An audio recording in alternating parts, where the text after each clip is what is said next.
Sister Kim, welcome. Thank you. Thank you for inviting me. Thank you for coming out here, to our area for this interview. This is the first time you're doing an interview of this sort? Yes, this is my first podcast.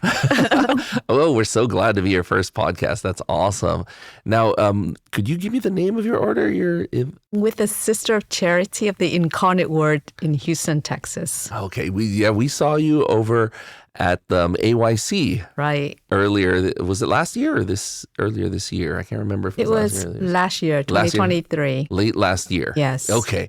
And you're in the same order as Sister Symphony? Yes, right? we're the same order. Oh, did you join together or? Yes, we're actually in the same band. Sister Symphony joined before me, but we in the formation at the same time. Oh, that's fantastic. Yes. That's fantastic. Now, where did you grow up? Well, I was born in Vietnam, in the southern Vietnam, in Vũng Tàu, Vietnam. Okay. And I was, we escaped by boat when I was 7 years old. Really? Yes. Oh, wow. Do you remember that? I still remember, like at the sea. Wow. What was that like? It's scary because we have to escape the communists. So we have to escape at nighttime. So it was really scary because my mom, like holding my brother on one hand and dragging me on the other hand through the beach, and get into the boat. So it was really scary. And was it just the three of you, or was your father with you too? No, it's actually my father has a boat, so he brought all our family and some of our relatives. So so there were a whole bunch of you. 50 people around there. Wow. Yeah. 50 people. Do you remember your youth in Vietnam? A little bit, like running on when it's raining in the waters. Oh, it gives you flashbacks? Yes, a little bit. Oh, wow. And then, so you escaped at the age of 7. Yes. 7. So your journey, where did you go? You got on a boat, and where did you head off to? Well, we was, when we get at the sea, we was kind of shown, rescued by one of the U.S. boat. They kind of show us the way to one of the islands. Okay. And we stayed there for like 6 months until we were sponsored here to the U.S. Oh, wow. So that's kind of similar to what happened to Father Dad. Right. Being in a refugee camp for a while, huh? Yeah, it's in Indonesia. Indonesia. That's where we, ended up. Wow, 6 months. So what was life like in that refugee camp in Indonesia? I actually enjoy it because I think the hard work was done by my parents and my brother and sister. Okay. Because they have to go and get the food, but I'm more enjoying because there's a lot of waters and there's beaches around. So when I was young, I just enjoy going out. But my brother and my parents have to work hard to go. And, how much older was your brother? Oh, I have 8 brothers. Oh, wow. And 2 adopted brothers, so that's 10 brothers. Oh, wow. So they're a couple older than me and one younger because I'm the 9th in the family, so I'm the second youngest. So the older ones helped your parents get food and stuff like that? Definitely, yeah. Wow. So was it an organized camp? Like, were there people who oversaw the camp, or was it just a makeshift camp? I think it's a camp where all the refugees, somehow they came, ended up there. And so there's other refugee that was there too. But did you have people from other countries helping out? Not that I remember. Okay. It's just I know that it's mostly Vietnamese and Indonesia people was there. Okay. But I was actually confirmed at the island because the Pope, I don't remember, but I heard my mom say he's French, and so he came and confirmed and kind of baptized and confirmed everybody who's in that area. Wow. Yeah. You don't specifically remember it that well, though. Well, actually, my parents took pictures together, but of course the Pope wasn't in the picture. But we have a picture at Indonesia where the day that I was confirmed. Wow, that's fantastic! Yeah. Wow, so that's the one coolest thing about that. And yes, that and the beach. Right. So, did it feel like summer camp to you? Is that what it felt like? It's kind of because at that age you just don't know what's going on. So you're just enjoying, and so we just walking out the beach and playing with the water while my brother and sisters are, kind of have to go out to either plant the food or find the food. So that's how I remember it, Wow. So they that's how they had to get. Did they have to like beg, like what happened with Father Dad? Beg for food? No. Sometimes you do, like you if there's a place that they can ask for certain food. For me, I don't recall because I only was 7, and but I remember my mom was telling me, like, my brother have to climb up to the coconut to get the coconuts. Oh, wow. And some pre-refugee, they did roll something that's still there, so we trying to kind of harvest what they rolled before. Wow. And sometimes we ask for food if there's generous people that are able to give us some. Other than that, you just have to go out into the area and find the food. Okay. So it wasn't like a Red Cross facility with like buildings and all of that? No. What how did you live? Did you have like shacks that you built, or? I don't remember, but I know I lay on like a sack. It's a very hard bed. Oh, wow. Yeah. And we like take shower. They have a waterfall, so most people just go out with the area where they have the waters. And that's where you take a shower? Yeah, I'll go to the beach in a way. Wow. Yeah. Wow. And that was for 6 months? 6 months. And then from there, where did you go? You were able to make it to the United States directly? My oldest brother, he left in 1975. So he was able to, he and one of the people in his sponsor us over here. So that's why we were able to come early for 6 months. Other people is even longer when you don't have a sponsor. Oh, wow. Yeah. So you got lucky that your brother went ahead. Yes. How old was he? I would think he's probably in his 20 or 30 when he left. Okay, so he had a better time to do the paperwork and all that. Yeah. Wow. Yeah. But his time was rough when he escaped. Really? Yeah. What was his escape like?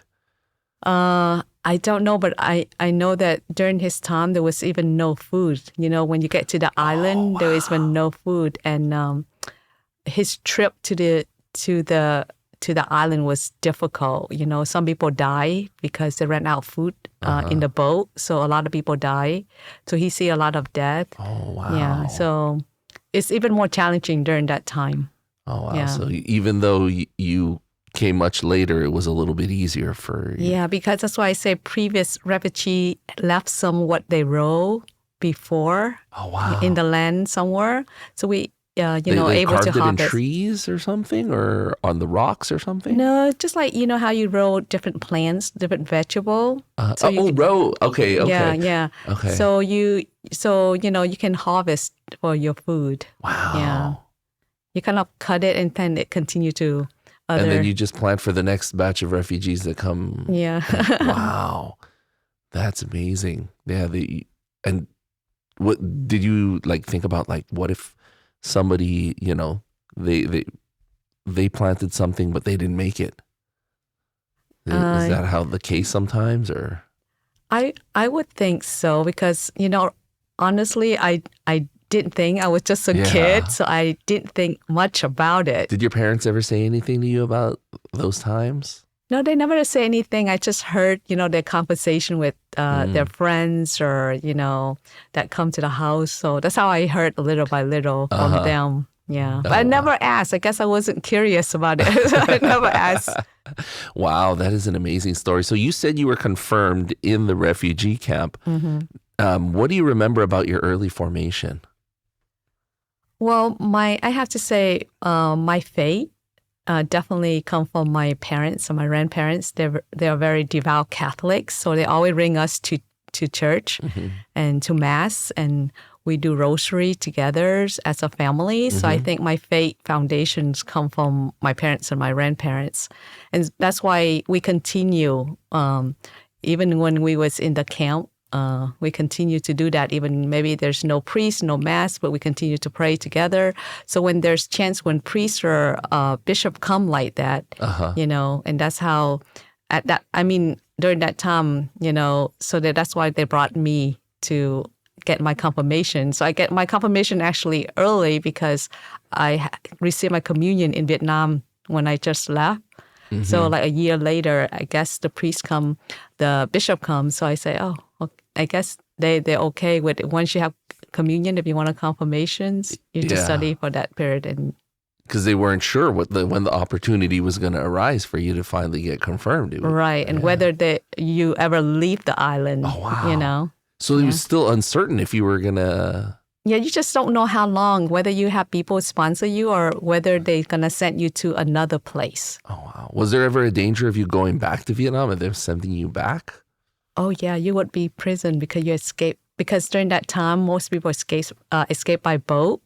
So that means if they capture you, you go into prison. Wow. Yeah. Did you ever witness any of that? I don't because I was too young. Oh, you're too young. but I hear a lot about it from my parents. Some people die by escaping and some people get killed, Oh, boy. during the escape. And some people are in prison. I guess it was a blessing that you were so young that you wouldn't remember it. It is. I would think it might be traumatizing if you actually did remember seeing things that your brother saw. Yeah. The only thing that was traumatized me a little bit was I almost drowned when my mom was dragging me into the boat because she didn't know that the water was above my nose. But, at least she take me just the right time to go up onto the boat. Yeah. Wow. Because you were all just such a big rush, huh? Yeah. You have to do it like secretively. Yeah. Yeah. Wow. That's crazy. Do you remember how often you were able to, to have mass? I don't remember for some reason. But the only thing that I remember was just playing, at the beach area. And my mom had the picture that I was confirmed. So that's how I look back to it. But I don't remember the detail for some reason. And then so you finally made it to the U.S. And how long had it been since you'd seen your brother? I guess he left in 1975 and we came to the U.S. in 1981. So it's been, like 6 years or so. Yeah. Wow, that must have been a great reunion, him seeing your family and everything. Yes, Do you definitely. remember that? You know what? I know that, we were so excited at the airport, and then, he rang, the American food. I was just excited. I just remember the big McDonald's is the first thing that I remember. That's the first thing. McDonald's is the first thing you ate. Yeah, like Big Macs. Wow. Was that like one of the first times that you had a McDonald's or? Definitely, because we didn't have you that didn't really in have anything like that? Oh, wow. Yeah. So that's it. So whenever you eat a Big Mac, do you still remember that first time? Yes, but I still love it to this day. Of course. Yeah. So that's how you ended up. Did you come immediately to Houston? No. We live in Pennsylvania, in Tower City, Pennsylvania, for 3 years. Okay. And then my parents moved to New Orleans. New Orleans? Yeah. Okay. Did work bring them there? Yes. My father was a fisherman in Vietnam. Okay. So his friend who was in Louisiana, that Louisiana have a lot of fishermen. Yes. So they're the one that encouraged him to come there, just for the job and for a better life. Yeah. Yeah, more opportunities for a fisherman. Somebody with his experience, yeah. Yeah. So you moved there like the whole family. Yeah, so the whole family moved there to New Orleans. Like the whole, how many of you are there again? Did you say there were? So I have 8 brothers to adopt. So I have 10 brothers and 1 sister. Wow. 10 brothers and a sister. Wow. So we are all of you moved. Apostle of 12. That's right. Yeah. You are 12 apostles. Wow, that's Yeah. fantastic. So you made your way to New Orleans, and that's where most of your memories are. Yes, that's where I go to elementary school, high school, and my college. Did you go to a Catholic school? No, I did not. I went to a public school. You went to a public school there. Yeah. Do you remember your first parish there in New Orleans? Did you stay in the same spot? Yeah, it's the same area. It's a Vietnamese church. That's why my parents want to move there. It's just they want to, have that Vietnamese community where they have the food and the church. They're able to understand. That's why they moved from Pennsylvania, because it's Pennsylvania. They don't have a lot of Asian there. Yeah. Yeah. Not a lot of people with a similar background. Right. Yeah. What parish was that? It's the Vietnamese martyr. So that's the name, what the church is in Vietnamese name, but if I translate, it's a Vietnamese martyrs. What could you say it in Vietnamese? It's Mary Queen of Martyrs. And in Vietnamese, what is Let me see. I'm not really good with Vietnamese, but it's Tử Vi Đạo, nhà thờ Tử Vi Đạo, Nữ vương Maria Tử Vi Đạo. Yeah. Oh, wow. So you kind of forgot a lot of the Vietnamese language? Yes, but my parents kind of make us go to a Vietnamese school. Like we would have like CCD class, and after CCD, you would have a 1 hour of learning Vietnamese so that we don't forget. Mm-hmm. But now that I live with the sisters and I speak Vietnamese most of the time, I tend to forget some of it. Okay. Now, you were already confirmed, and then you went to this parish, and is that where you started thinking about religious life? Oh, no. I didn't think about religious life until like I'm 30. Oh, really? Yeah. I never thought I would become a sister. Oh, really? What did you think you were going to become growing up?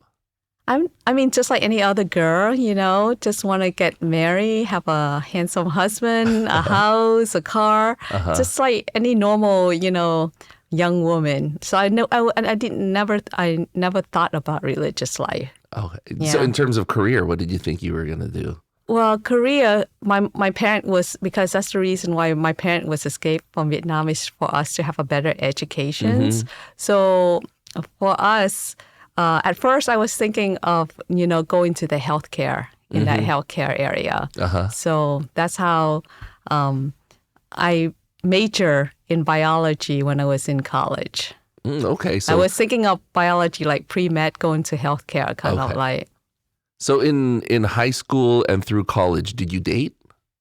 No, because my parent is really strict. You know how Asian parent is? You cannot date until you're older, and maybe when you're about to get married, Like graduate until college, you graduate right? college, have a job, stable first before you date. Before you even think about dating. Right. Oh, so they were that strict. Yeah. Wow. Okay. And so you went through college. Where did you go to college?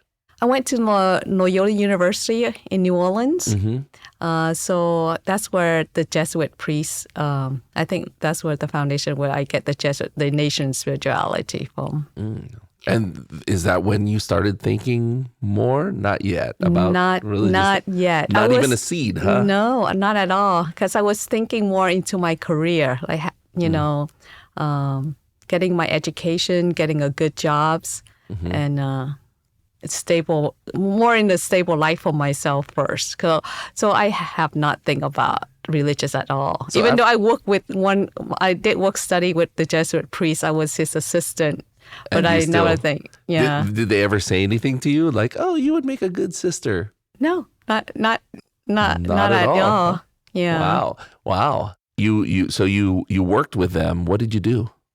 Well, during the time, because my parents, because we don't have money, so most of it, I got the scholarship for the school. And so I have to do work studies so that I can pay for my books. Okay. So basically just answering like the secretary, doing the secretary work for the priest. Just typical office work. Yeah, office work. After college. Well, after college, I went into chiropractic school. I went to graduate school. Okay. So I moved to Dallas, Texas. My brother lived in Carrollton, Texas.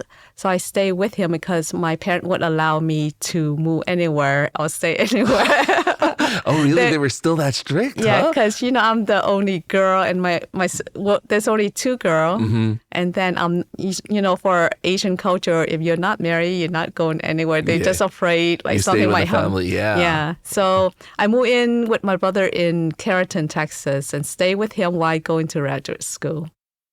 And what did you take? You took chiropractic? I took chiropractic because at first I was thinking about pre-med, become medical doctors. But my sister, when she has a baby, and I guess she has epidural, and it kind of like really hurt her leg, and she was helped by a chiropractor chiropractor. So that's how I got the thinking of become a chiropractor. Okay. Did you actually work as a chiropractor, or did... I work as a chiropractor. I have my own clinic for 13 years. Oh, really? Yeah. Okay, so after we're done, okay, I need you to just kind of... We both, Herm and I both have some back issues. No, I'm just kidding. Are you still able to use it? Yes, I still keep my license active. Oh, wow. Because I did work for Christus St. Mary Clinic to help the underserved and uninsured people here in Houston for 2 years with my chiropractic. Oh, so you had a practice. How did you start thinking about religious life? When did that start?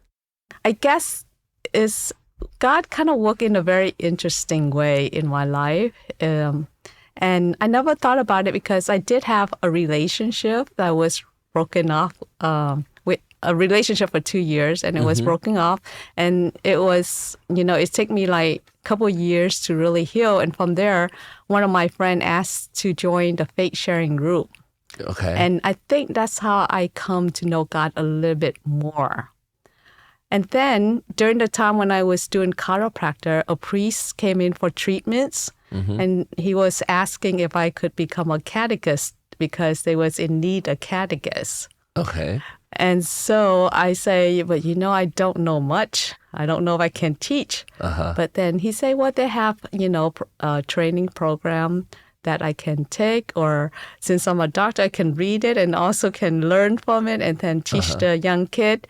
So I think, just little step by little that I don't even notice, So I agreed to become a catechist. So I teach confirmation class and later RCIA. But the thing that really struck me was one of the kids asked me one of the questions that I couldn't have an answer for him, and usually that's really hard for me because I'm the type that I will get the answer. So he asked me a question I couldn't answer, so I decided to take for evening class, but at University of Dallas where all the seminary take their theology class. So I decided to take a Bible class, and I took it for 4 years to learn the whole Bible. Okay. After my work, just because of the one question that kid asked. One question. Do you remember the question? I actually don't remember, but he asked me, but I didn't. I think it's just my curiosity too. I couldn't answer him, but it's just a curiosity about what he asked. So it just made me want to know more about the scriptures, because I feel like if I don't know it, how could I teach? Especially with the Old Testament, even though I heard it at Mass, all the story, but to truly understand it, the context of it, So that's why I decided to, after work, I decided to take evening class at University of Dallas. So it's taken me 4 years to finish the Bible. So that's, I think, each of the event I just mentioned kind of bring me closer to God, to know God, because even though my parents take me to Mass, but I feel like it's more like a routine. It's not personal. I don't know God personally. It's more like because, your parent told you, so you go. So it's more like a routine thing. So you don't have that relationship. But I think from the faith sharing, it's just it just deep my relationship with God. And then catechist, the student asks question and I have to learn myself. So that bring me a little bit closer to God. But it still didn't. I still didn't think about religious life yet. No, but there's always, a nun. I always say, "Oh, you would make a good nun or something." I say, well, you probably say it to all the young lady. So I never think about it because whenever I think about, I guess the reason I don't think about being a nun is because when I was young, because in Vietnam there's a lot of nun, but I think I was spanked.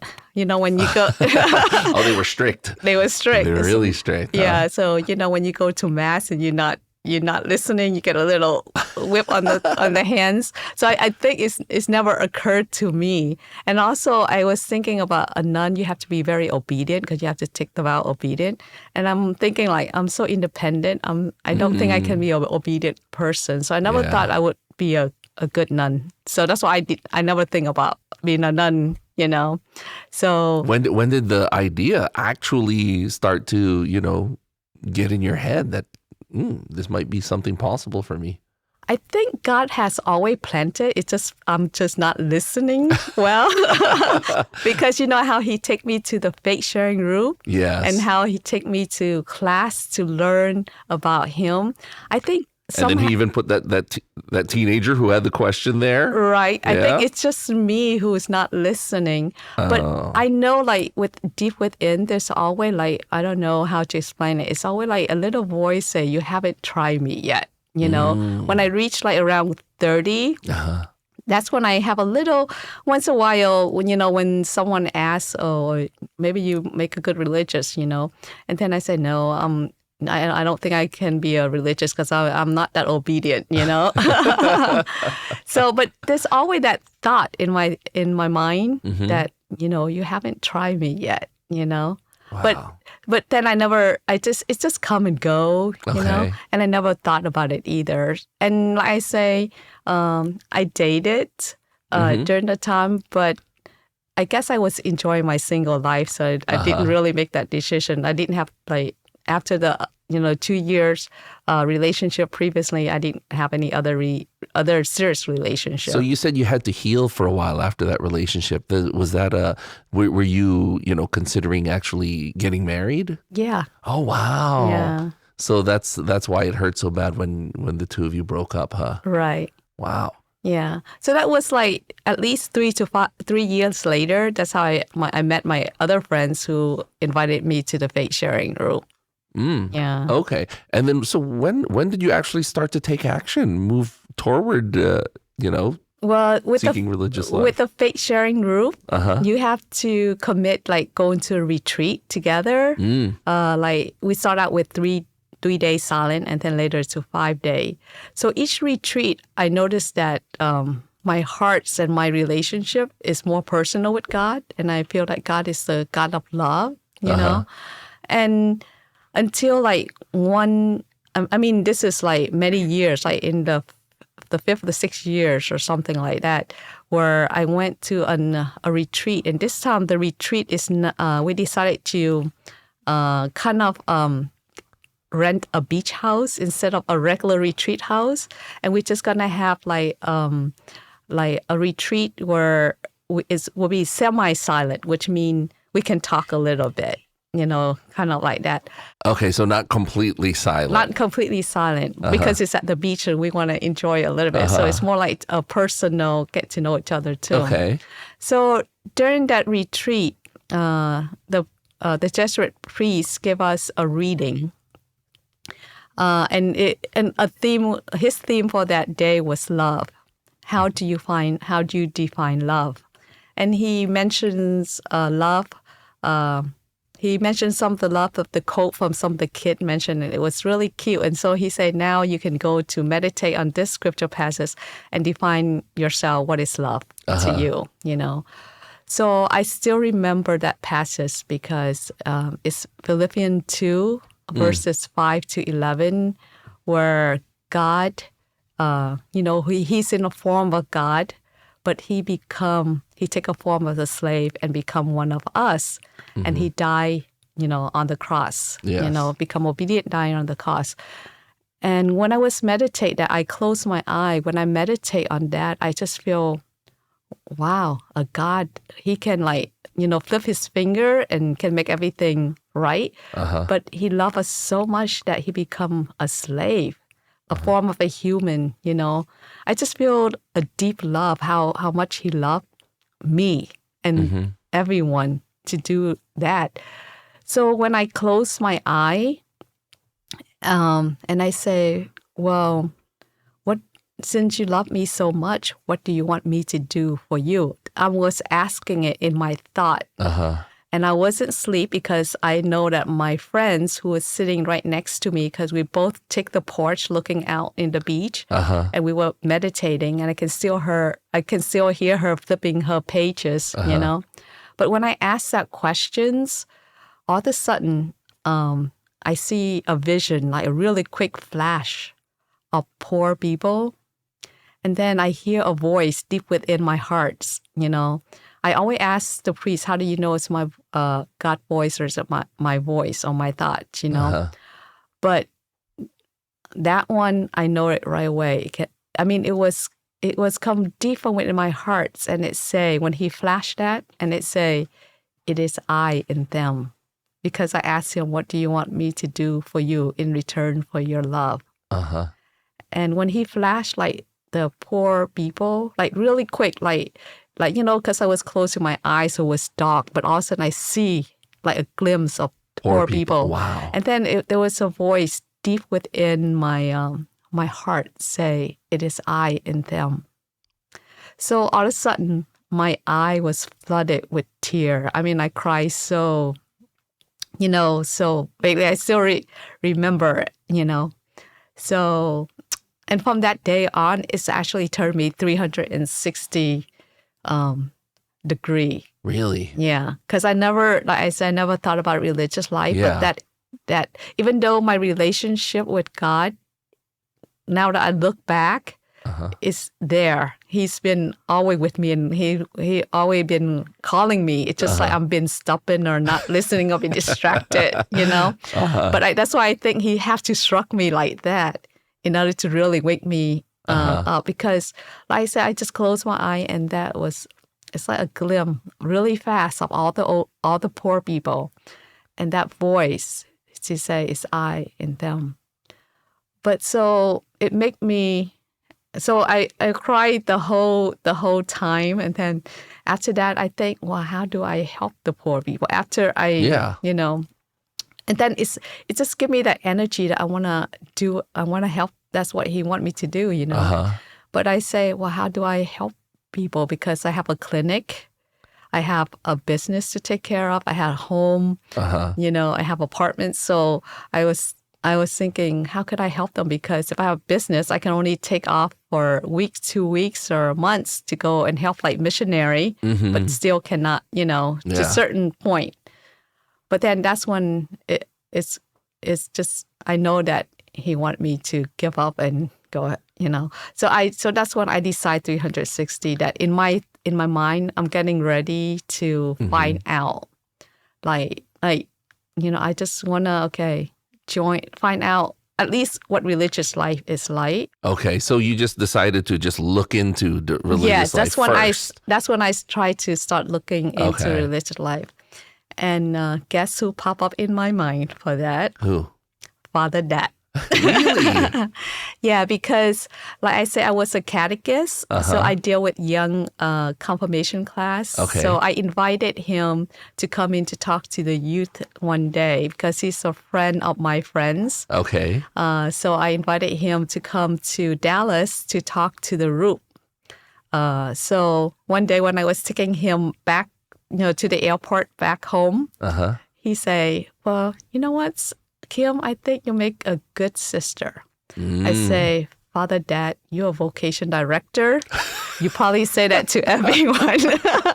That's before when I have that vision, you know. So that's why I told him that was, and then and that's why it come back to me like 2 years later when I have the vision. So it was 2 years from when Father Dad said that to when you finally realized.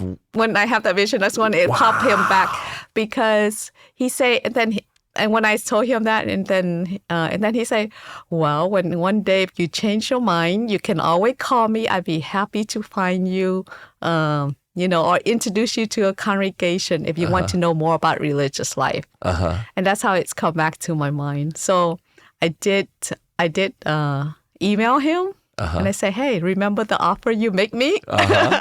Oh, so this was right after the retreat. This is right after the retreat, but like a week later, it's kind of, I have to kind of cool down thing a little bit. But it's so strong, you know, like it's lasted in my heart that it's still strong that I want to do it. So that's when I email Father Dad and say, remember the offer that you told me? Is it still on? And what did he say? And so he said, "Oh yeah, So I asked him like, well, I don't want to do the come and see because I have clinic. I don't have time to do come and see. And I think maybe the word come and see kind of scare me too because so I don't like to do that. I say, can you just find me a place where I just come in and just kind of get to know?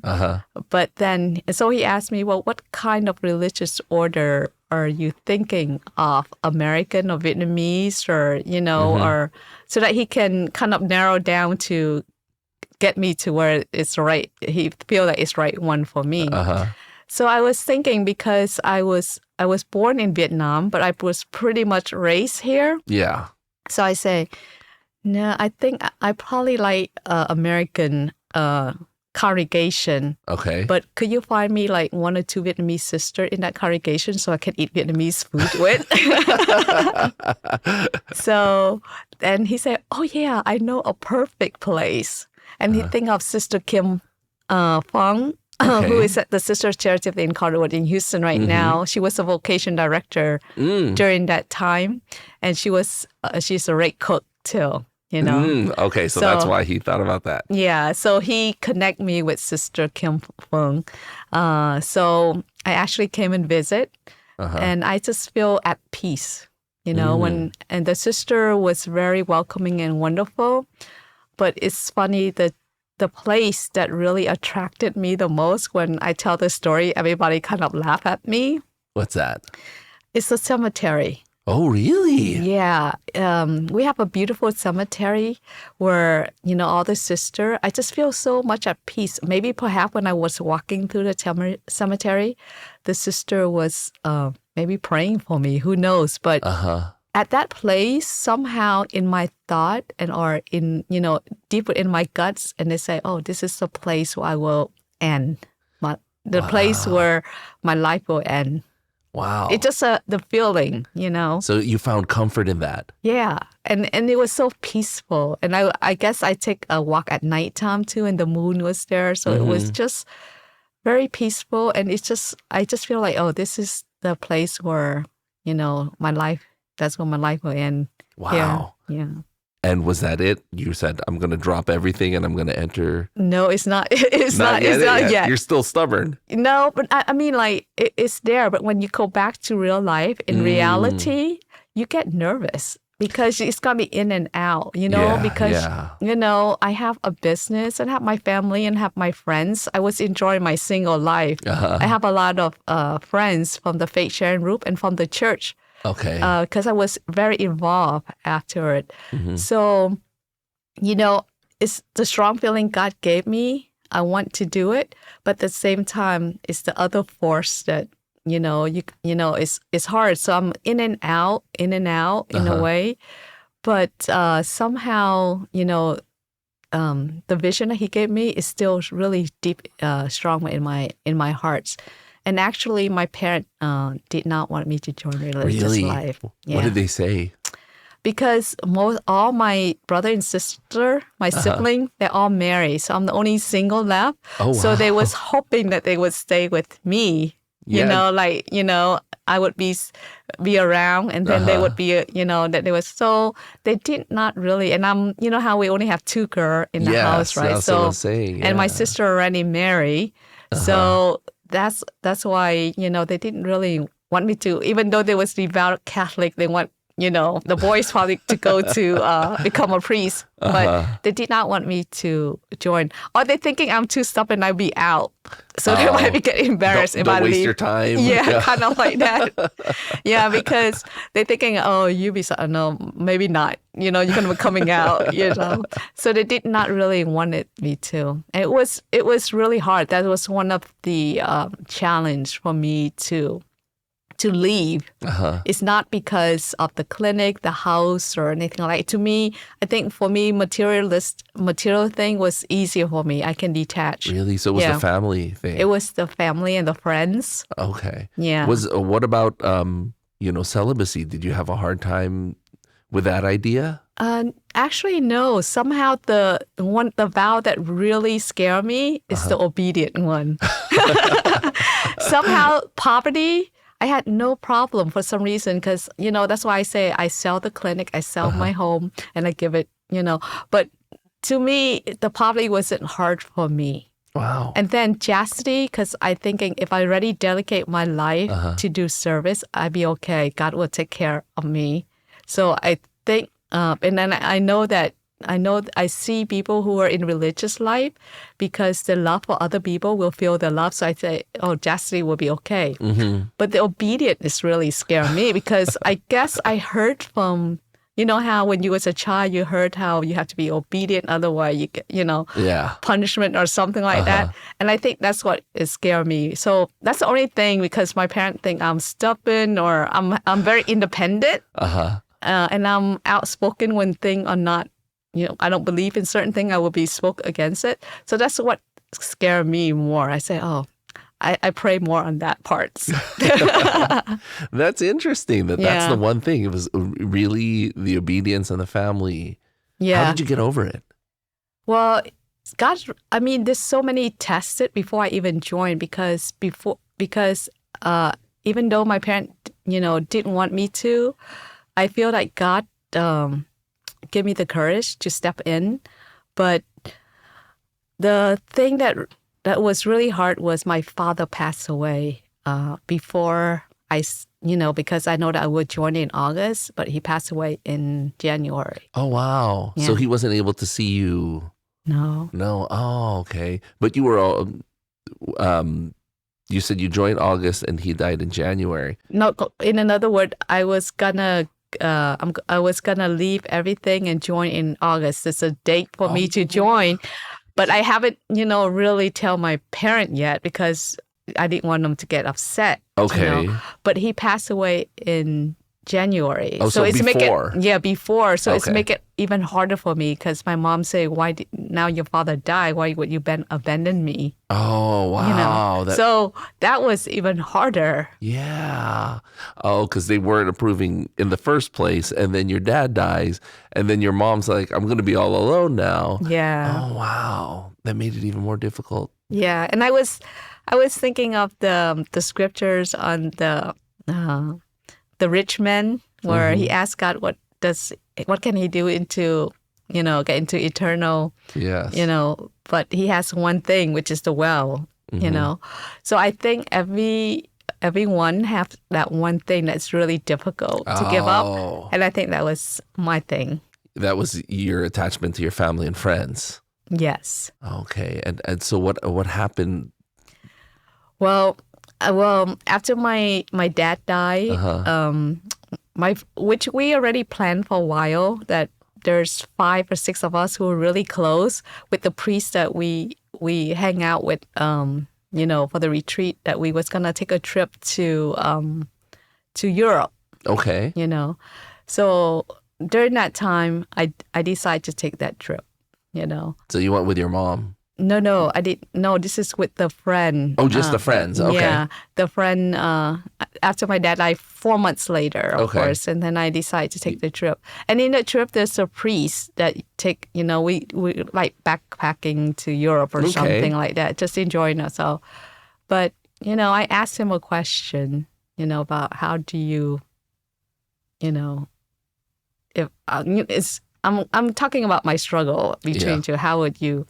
And he just, because of course he's a Jesuit, so he's always say, it's just, the pro and the con. And of course you have to pray.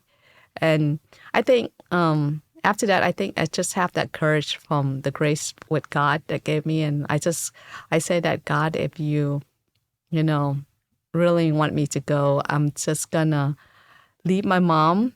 And I hope that everything will be fine, which it did. Because my brother and sister stepped when I left. My brother and sister stepped on to take care of her. Okay. So it's lighter for me.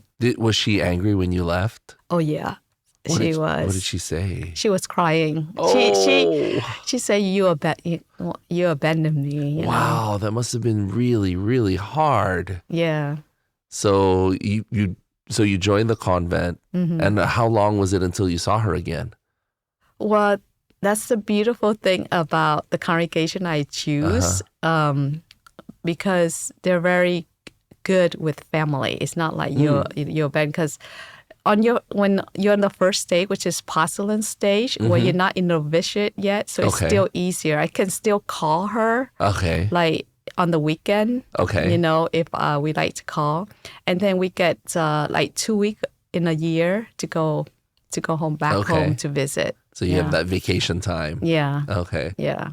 And so you were able to, when did she actually, accept? I guess it's almost like reefing. It get lighter and lighter for her. Okay. So I think first year is once I joined, she kind of trying to accept. It's just like when somebody dies, you reap. In the very beginning, it's really hard, but it's get easier with time. So I feel like it's got easier with time, and now she understand. But of course, whenever I leave the home, she start crying. Yeah. When did you know that she was okay with it fully? I don't think she's like fully, but she still refer to but because I'm able to go home like each year, she's more comfortable. Okay. Yeah. So I have to say that maybe my first vow, she get a little bit, easier as it go. She get used to. I told her it's the same. Like if I was gonna be working, I have a clinic, and I couldn't go home. I only can go home on like holiday. Yeah. Now I get to go home, just like that. But when it's needed, when there's time that needed, I can still kind of come and visit her. Yeah, you're just a different type of career woman. Right? Yeah. But I guess it's depend on the congregation too, because every congregation has their, family visit differently. Different rules and different practices. Yeah. Yes. Yeah. Now, when you entered, did you think this is it, 100%, I'm going all the way? Or did you say, I'm just going to try it and see what happens?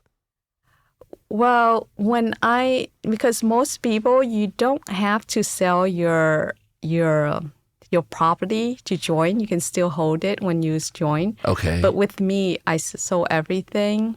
And to me, I put myself 100% because I think like if I have it, it's a distraction for me. And I cannot really say that I fully enter.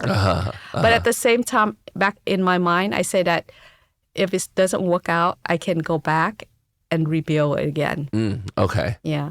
But when you join, you don't have to do that. But I decide to do that because it's just my personality that I went all in. Yeah, I went all in because I believe that if there's thing around, you get distracted. Yeah. If you still have a home, they're gonna call you about certain thing, and then you'll be distracted.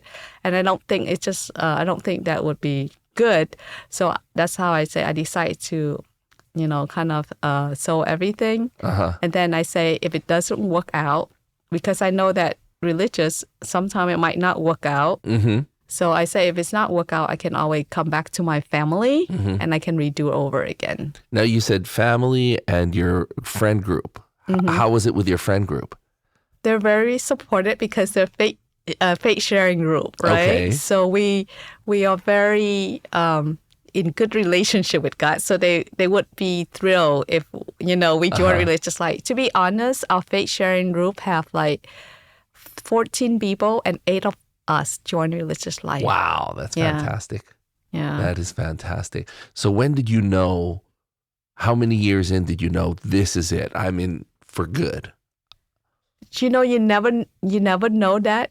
I live by the moments. But of course, when I joined, that's why I say when I joined, I know this is what I choose. This is almost like a marriage. To me, even though they say like it's an engagement, to me when I enter in, it's like a marriage, So I never think about, of course, if I think it's a marriage, this is it. Yeah. But I have to be realistic too. So I just live, I don't think it as, I just live the moments. Did you have any other friends that came, that entered with you that decided they discerned out?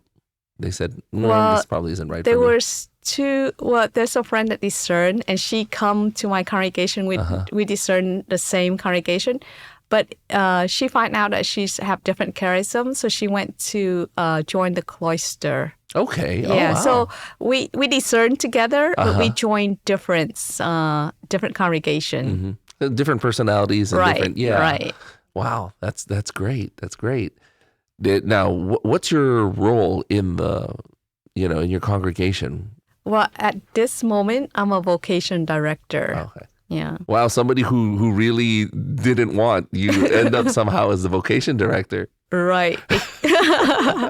Because I thought I would be in the healthcare field. Yeah. Which I did work in the hospital as a chaplain for 2 years before I was called back to do vocation director. Okay, so was that your first job? No, my first one was a chiropractor. So you stayed as a chiropractor while you were a sister? Yes. Well, we have to go through formations.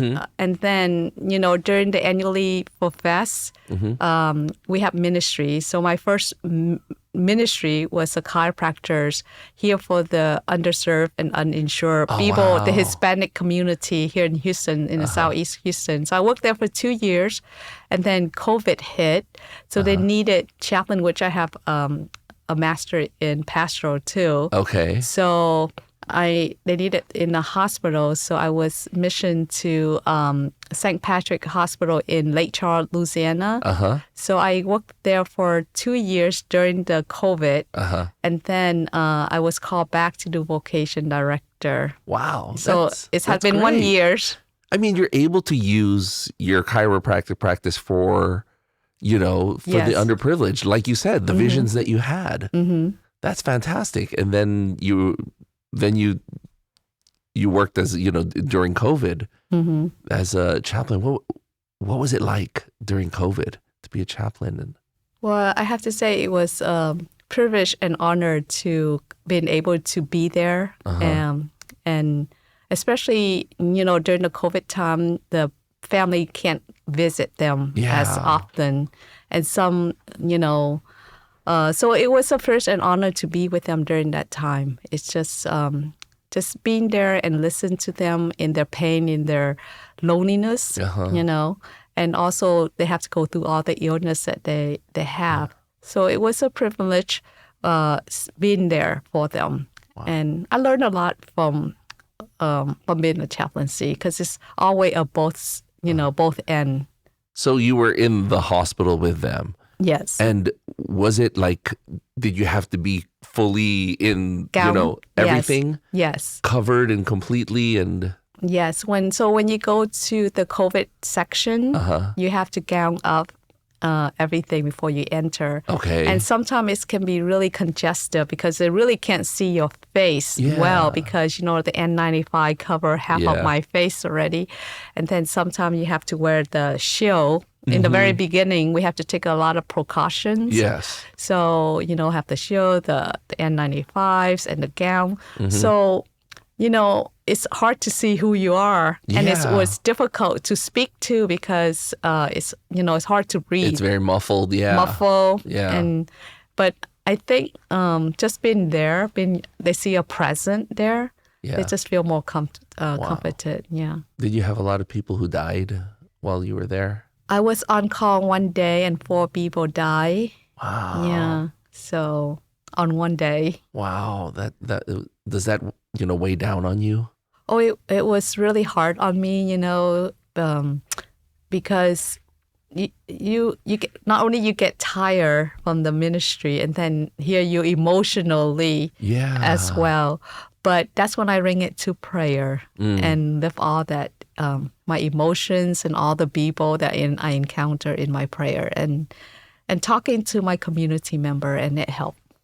So you were called back to be the vocation director. What did you think when they first said that to you? I say, can you give me some time? But the reason I say yes is because I see the need, and they say, of course, they told me that they see the gifts in me, and I say, okay. So you don't see it, but they see it. Yeah, the sister, they say, oh, you're a joyful person, and I think you're good with people. I think, So, but for me, I say yes, it's just the timing. And then I feel the need because Sister Kim, who has worked as Vocation Director there, she's been there for a while, and she just has, been missioned to a new position. Okay. So now that position open, and I know that there's not a lot of us, So that's why I say I feel that the need for it. So that's why I say yes. How long have you been in this position? Just 1 year.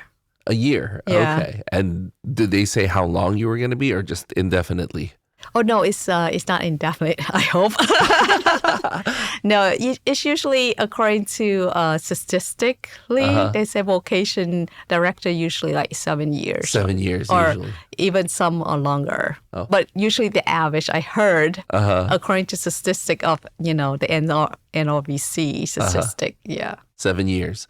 So when you speak to somebody who's discerning, do you say, you talk about your story that, I was denying it and I didn't know? Oh, yes, because I think personal story really kind of touch the people, and it's personal and they can understand it. So most of the time, I don't really have to share. They ask you. Oh, really? Yeah, it's a question that most young women want to know. They ask, what's your story? Yeah, what's your story? How you get to be a religious sister? Yeah, I think that's a good part of being a vocation director is to have a story that people can relate to. Yeah. Yeah. I think everyone have a story because everyone call is different.